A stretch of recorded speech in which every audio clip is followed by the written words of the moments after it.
রেদন রানী আমার ছোট ভাই, আমার বন্ধু এবং খুবই অন্তরঙ্গ। আমরা দুইজন একসঙ্গে বড় হয়েছে।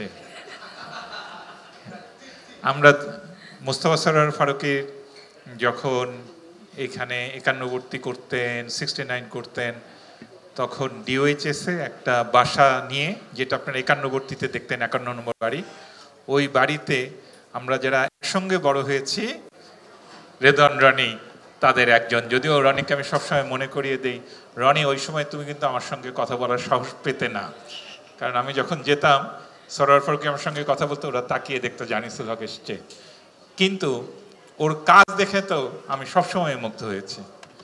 আমার নিজের একটা ছবি তিনি করেছিলেন আমার একটা বই থেকে, উপন্যাস থেকে, সেটা দেখে আমি বুঝেছি যে রনি কত ভালো বানাতে পারে। এরপরে আমরা দুইজনে মিলে, আমিও মুস্তফা সরোয়ার ফারুকী যেমন অনেক কাজ করেছি, একটা সময় লোকে বলতো এরা দুইজন জুটি, তেমনি আমি এবং রেদন রনি কিন্তু আরেকটা জুটি। আপনারা জানেন যে প্রথম আলোর প্রতিষ্ঠাবার্ষিকী হচ্ছে 4 নভেম্বর। এই উপলক্ষে অনেকগুলো ভালো মোটিভেশনাল প্রামাণ্যচিত্র প্রথম আলো নির্মাণ করেছে, যেটার পরিচালক ছিলেন রেদন রানী। তো এই সময়টাতে অক্টোবরে, নভেম্বরে আমরা প্রতি বছর একসঙ্গে কাজ করি, এইবারও করছি। ওর মধ্যে ওই যে কল সিন্দুরকে নিয়ে বানিয়েছিল অদম্য মেয়েরা, এরকম অনেকগুলি খুবই মর্মস্পর্শী কাজ রেদন রানীর আছে।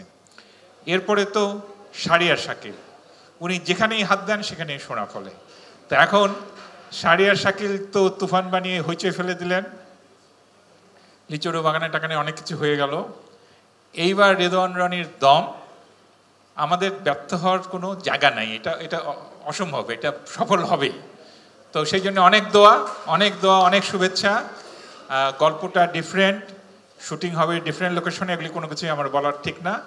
আমরা সবাই জানি দম, দোয়া করি খুব ভালো ছবি হোক, খুব ভালো ছবি হোক, ভালো ছবি হোক যেটা আমরা সবাই মিলে দেখব, চরকিতে দেখব, হলে গিয়ে দেখব, দেশে দেখব, বিদেশে দেখব, এবং দেখে মনে হবে যে একটা ভালো ছবি দেখলাম, এটাই তো, এবং সবাই মিলে দেখব এরকম একটা ছবি। তো সেটাই নিশ্চয়ই হবে, ইনশাল্লাহ হবে। অনেক দোয়া চরকিকে, অনেক দোয়া রেদন রানীকে, অনেক দোয়া শারিয়ার শাকিলকে, আর যারা যারা একটু পরে আসবেন তাদের সবাইকে। মৌসুমী মৌ খুবই ওয়েল ড্রেসড, আমাকে যদি আগে বলতো আমাকে এখানে বক্তৃতা দিতে হবে, তাহলে আমিও একটা কালো রঙের কিছু একটা পরে আসতে পারতাম। ঠিক আছে, কালো হচ্ছে ভালো, খুবই ভালো। Thank you.